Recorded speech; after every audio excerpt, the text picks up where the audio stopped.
ప్రకాశం జిల్లా కంభంపట్నంలో అంగన్వాడీ కార్యకర్తలు నిరసన ర్యాలీ నిర్వహించారు. ఈ నిరసన ర్యాలీకి స్థానిక కార్మిక సంఘాలు మద్దతు తెలిపాయి.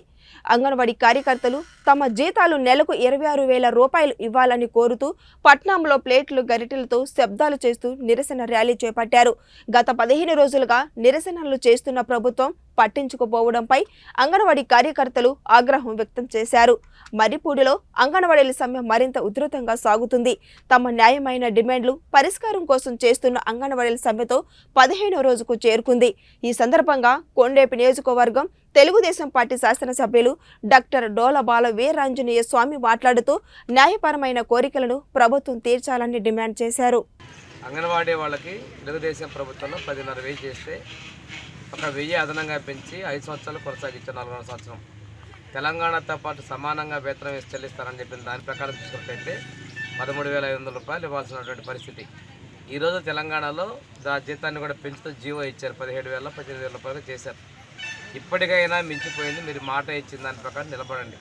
మీ మీద ఉంది మాట ఇవ్వటం, మడవ తప్పడం మీ సహజ నైజం అనేది ప్రజలు గమనిస్తూ ఉన్నారు. దాన్ని తెలంగాణతో పాటు సమానంగా వేతనాలు ఇవ్వాలనేది ఈరోజు వాళ్ళు చూసి 26,000 రూపాయలు కనీస వేతనాన్ని డిమాండ్ చేస్తూ ఉన్నారు. దాన్ని మీరు అమలుపరచాలి. రెండోది వాళ్ళ డిమాండ్స్లో ఆయాలకి వర్కర్స్గా ప్రమోషన్స్ ఇవ్వడం, ఇటువంటి పరిస్థితులతో పాటు మినీ సెంటర్లను కూడా మెయిన్ సెంటర్స్గా కంటిన్యూ చేయడం. ఎందుకంటే పని ఒకటే ఉంటుంది, కాకపోతే పిల్లల సంఖ్య తక్కువగా ఉంది. ఈరోజు పెద్ద సెంటర్లో కూడా తక్కువ మందిని అక్కడ గర్భవతులు, బాలింతలు, అదేవిధంగా కిషోర బాలికలకి, పసిపిల్లలకి సేవలు అందించేటువంటి ఇది చాలా భావి తరాల కోసం చాలా ముఖ్యమైనటువంటి విభాగం. వీరి యొక్క డిమాండ్లు పరిష్కారం చేయాలి.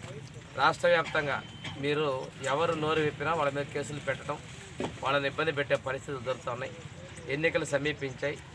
అంగన్వాడీ వర్కర్స్, అదేవిధంగా ఆయా హెల్పర్స్ రోడ్ ఎక్కారు. వీళ్ళతో పాటు ఆయా ఆశా వర్కర్లు వచ్చారు. దాంతోపాటు ఈరోజు మున్సిపల్ సిబ్బంది రోడ్డు మీదకి వచ్చారు. సర్వశిక్ష అభియాన్ ఉద్యోగులు వచ్చారు. వీళ్ళందరికన్నా ముందు ప్రభుత్వ ఉద్యోగులు వచ్చారు. ఏదికైనా కానీ మీరు ఉద్యమాన్ని ఉక్కుపాదంతో అణచాలనుకునేటువంటి రోజులు తగ్గిపోయి ప్రభుత్వాన్నే మార్చే పరిస్థితిలో ఉన్నారు. వీళ్ళ డిమాండ్లు పరిష్కారం చేయకపోగా మీ ఎమ్మెల్యేలని, మంత్రుల్ని ట్రాన్స్ఫర్లు చేస్తూ ఉన్నారు. మీరు జనం వాళ్ళ ట్రాన్స్ఫర్లే కాదు, మిమ్మల్ని ఇంటికి పంపించాలని సిద్ధంగా ఉన్నారు.